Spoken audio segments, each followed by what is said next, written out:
بسم اللہ الرحمن الرحیم۔ السلام علیکم۔ میں ہوں آپ کا بھائی عباس حمدانی۔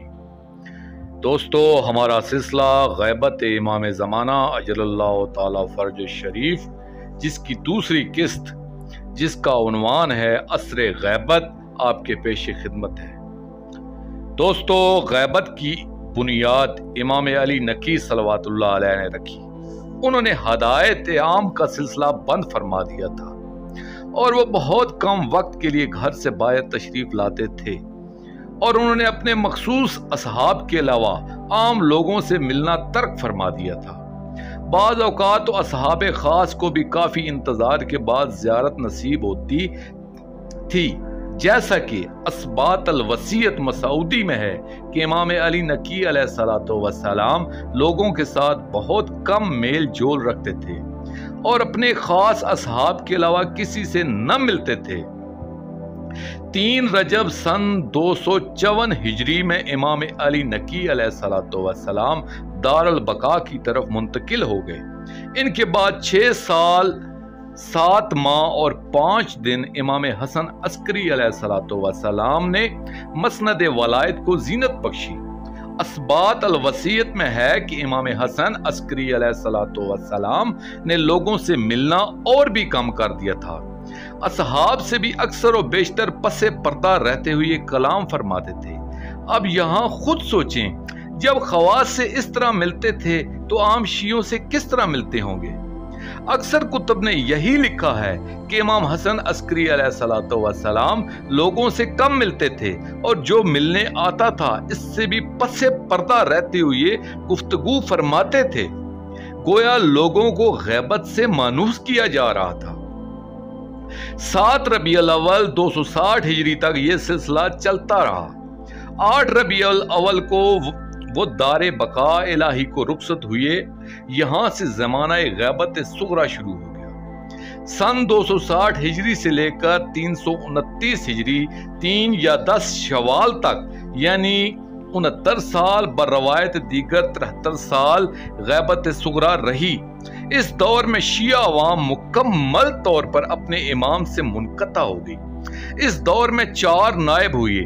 پہلے نائب سرکار عثمان بن سعید العمری سلام اللہ علیہ، دوسرے نائب سرکار محمد بن عثمان العمری سلام اللہ علیہ، تیسرے نائب سرکار حسین بن روح سلام اللہ علیہ، چوتھے نائب سرکار علی بن محمد سمری سلام اللہ علیہ۔ یہ بات بھی عجیب ہے کہ اکثر اصحاب خاص پر اس دور کے مومنین کے عقل حلال مہیا کرنے کی ذمہ داری کو عائد کیا گیا تھا، جن میں سب سے پہلا مسئلہ گھی اور تیل کا ہوتا تھا، تو اس کی ذمہ داری مولا امام حسن عسکری علیہ الصلوۃ والسلام نے اپنے اصحاب میں سے سب سے پہلے اہم شخصیت اور پہلے نائب سرکار عثمان بن سعید العمری سلام اللہ علیہ کو سونپی۔ وہ روغن فروشی کا کام کرتے تھے۔ مومنین ان کی دکان پر جا کر وہاں سے گھی اور تیل بھی خرید لاتے اور جو احکام صادر ہوتے تھے وہ بھی حاصل کرتے تھے۔ اس کے 2 فائدے تھے، ایک یہ کہ انہیں گھی اور تیل طاہر و خالص میسر آتا تھا، دوسرا یہ کہ خریداری کا بہانہ مل جاتا تھا جس سے حکومت وقت کی نگاہ سے بھی بچا جا سکتا تھا۔ پھر ان کا نام بھی دوہرے تقیہ کے لباس میں تھا اور عام طور پر انہیں عثمان عمری کہا جاتا تھا۔ دوسرا مسئلہ ذبیحہ کا تھا۔ اس کا کام سرکار حمزہ بن نصیر کے سپرد فرمایا گیا تھا۔ مرد تو پھر بھی خود ذبیحہ کر لیتے تھے، مگر پابند امر مستورات کے لیے یہ بہت بڑا مسئلہ تھا۔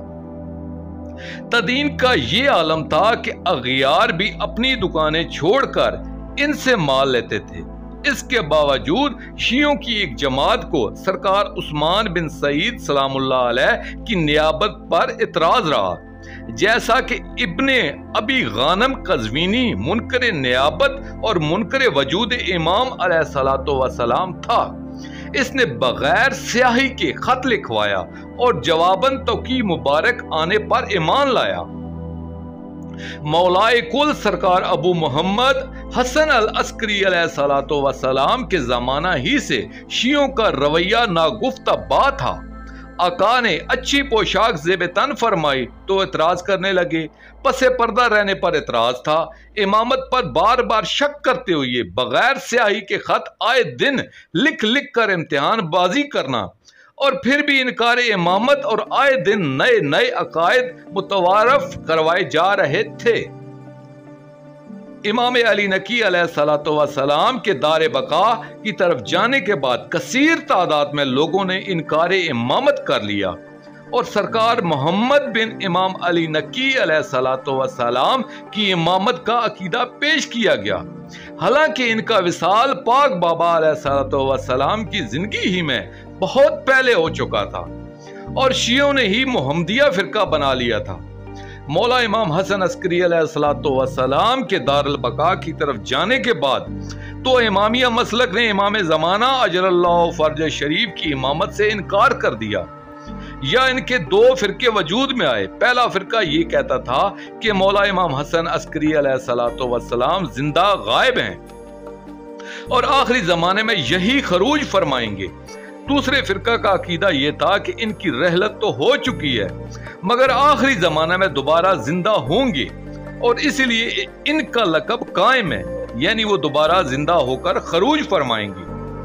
ایک مختصر سی جماعت عقیدہ امامت حقہ پر باقی تھی، اور انہیں بھی نواب اربع پر ہزاروں اعتراضات تھے، اور نواب اربع میں سے اگر کسی نے کوئی کتاب لکھی تو پہلے علماء کرام کو دکھانا پڑتی تھی، تب کہیں اسے جماعت میں قبولیت ملتی تھی، کیونکہ وہ تصدیق کرتے تھے۔ دوستو، باقی گزارشات آنے والی قسط میں عرض کروں گا۔ آخر میں شکریہ ادا کروں گا اپنے مرشد کریم سید محمد جعفر الزمان نقوی البخاری سرکار دام ذلہ تعالی کا۔ یہ مضمون میں نے ان کی کتاب معدن العصمت فی سیرت ام القائم الحجت صلوات اللہ علیہ سے پیش کیا ہے، اور آخر میں اپنے پاک کریم شہنشاہ امام زمانہ کی بارگاہ میں دعا کریں گے۔